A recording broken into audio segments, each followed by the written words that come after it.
Halo, Assalamualaikum warahmatullahi wabarakatuh. Kenalin dengan saya Nabila Sapsenia Putri Utami dengan nomor NIM 121-61136 dari kelas 2D dan sekarang aku mau menjelaskan tentang analisis variabel. Jenis-jenis analisis variabel, uji statistik berdasarkan jumlah variabel. Tidak terdapat variabel dependen atau independen. Yang pertama ada univariat, yaitu satu variabel bivariat, yang mana artinya dua variabel. Multivariat adalah lebih dari dua variabel. Nah, uji statistik berdasarkan jumlah variabel terdapat variabel dependen dan independen. Univariat, yaitu variabel dependen ada satu, dan multivariat variabel dependen lebih dari satu. Statistik univariat terdiri dari analisis deskriptif, yaitu mean, median, modus, varians, standar deviasi, proporsi, percentage, minimal, dan maksimal. Lalu juga ada C kuadrat, yaitu analisis proporsi, uji T, one sample t-test, membandingkan dengan rata-rata populasi, data kurang dari 30, dan varians populasi tidak diketahui. Uji Z, yaitu one sample Z test, membandingkan dengan rata-rata populasi, data lebih besar dari 30, jadi datanya itu lebih dari 32. Statistik bivariat terdiri dari analisis deskriptif, tabulasi silang, analisis komparatif misalnya independent sample test, dependent sample t-test, analisis hubungan antara dua variabel. Oke. Selanjutnya kita masuk ke statistik multivariat. Dibagi menjadi analisis dependensi dan analisis interdependensi. Nah, untuk analisis dependensi ini untuk menjelaskan dan memprediksi lebih dari satu variabel dependen berdasarkan variabel independen yang digunakan. Metode statistiknya ada analisis diskriminan, analisis regresi linier, multivarian, MANOVA, atau multivariate analysis of variance. Lalu yang analisis interdependensi ini fungsinya untuk mengetahui struktur kelompok objek dimensi variabel. Metode statistik ada analis faktor dan juga analis cluster. Selanjutnya pembagian uji statistik secara kegunaannya. Kegiatan pada statistika inferensial baik parametrik maupun non-parametrik, estimasi dan pengujian hipotesis, melibatkan studi tentang variabel. Yang pertama komparatif, artinya membandingkan variabel-variabel. Yang kedua, korelasional, melihat derajat hubungan antar variabel. Yang ketiga, pengaruh atau kausalitas, yaitu melihat hubungan fungsional antar variabel. Lalu, studi komparatif digunakan untuk mengkaji derajat signifikansi perbedaan variabel pada dua kelompok sampel karena pengaruh suatu perlakuan treatment. Untuk itu perlu diketahui apakah dua sampel berasal dari populasi yang sama atau yang berbeda.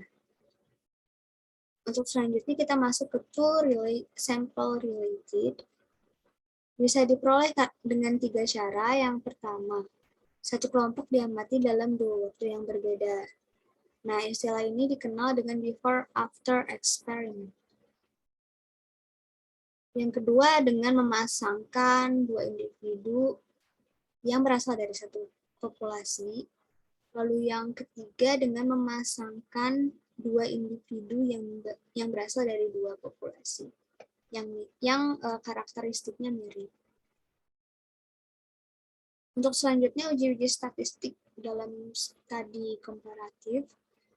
Uji-uji statistik yang terlibat dalam studi komparatif diklasifikasikan berdasar skala ukurnya, jumlah variabel yang terlibat, dan asal populasinya. Nah, di sini ada tabel uji statistik komparatif. Untuk skala ukur nominal, ordinal, dan interval atau rasio. Yang pertama nominal, jumlah variabelnya itu ada 2 dan 3. Asal populasinya ada yang sama dan beda untuk variabel yang 2 variabel ini. Lalu yang untuk tiga variabel ini juga ada yang sama dan juga ada yang beda. Untuk yang 2 variabel, uji statistiknya ada McNemar, X-Fisher, Chi kuadrat, dan untuk jumlah variabel 3 ini ada uji Cochran dan uji Chi kuadrat. Untuk skala ukur ordinal, ada yang jumlah variabelnya 2, yang mana asal populasinya sama, ada juga yang beda. Nah, uji statistiknya itu ada sign test dan juga mean widening. Untuk yang skala ukur ordinal, jumlah variabelnya 3, ada yang sama dan juga ada yang beda. Untuk uji statistiknya, yang pertama ada Friedman, ada Kruskal-Wallis, dan yang terakhir skala ukur interval atau rasio. Jumlah variabelnya itu ada yang 2 dan 3. Untuk yang 2 asal populasinya sama dan juga ada yang asal populasinya berbeda. Contoh uji statistiknya itu ada uji T dan juga uji Wilcoxon. Nah, ada uji T juga. Untuk interval atau rasio yang jumlah variabelnya 3, asal populasinya sudah pasti berbeda. Dan untuk uji statistik, contoh uji statistiknya itu adalah uji ANOVA atau analisis varian. Selanjutnya, studi korelasional. Setelah diketahui 2 sampel berbeda atau tidak, lebih jauh ingin diketahui apakah yang menyebabkan perbedaan itu. Perbedaan bisa saja akibat pengaruh suatu variabel terhadap variabel yang diteliti. Untuk mengetahui kemungkinan terdapatnya hubungan antar variabel-variabel yang terlibat dalam populasinya, dilakukan studi korelasional. Nah, uji statistik dalam studi korelasional ini diklasifikasikan berdasarkan skala ukur masing-masing variabel yang terlibat. Tidak ditentukan mana yang menjadi variabel pertama maupun variabel yang kedua. Tabel uji statistik korelasional. Nominal, Pearson SC, lambda, Kramers V, P, tetrakonik, dan untuk yang ordinal theta, untuk internal atau rasio eta. Untuk yang ordinal, nominalnya tidak ada, tapi ordinal, gamma, Kendall S, Summer S, Dix, ya. Dan untuk interval rasionya, Jasper SM, interval atau rasio. Untuk interval rasio, Spearman's Rho, Pearson SR. Arti koefisien korelasi. 1.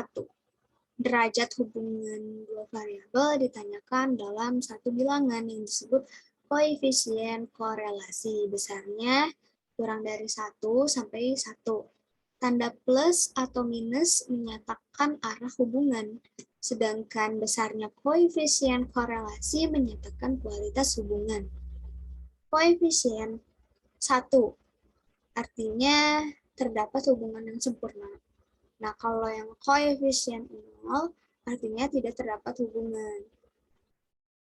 Arti koefisien korelasi kurang lebih 0,00 sampai dengan 0,25 tidak terdapat hubungan atau terdapat hubungan yang lemah.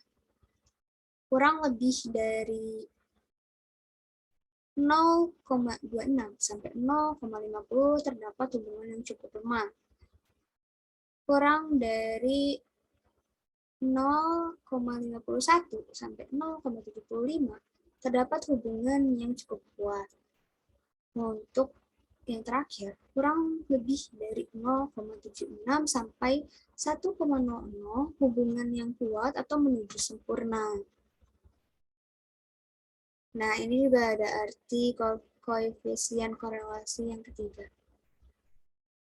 0,00 sampai 0,20 korelasi sangat lemah.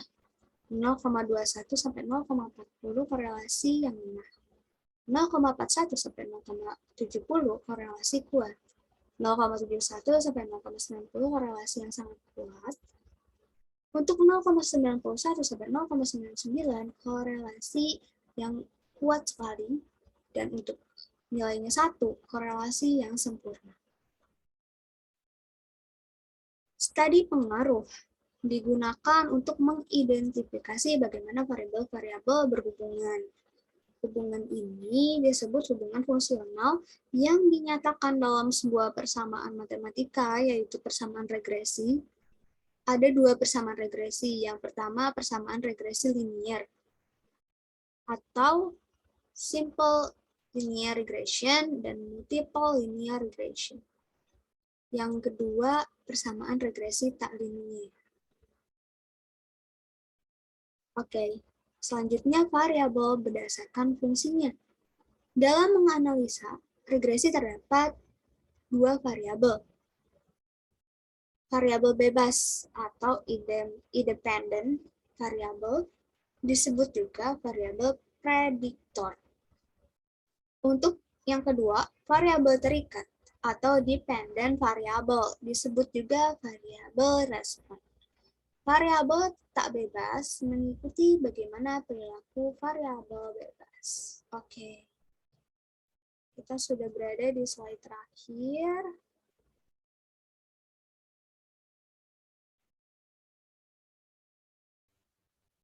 Nah,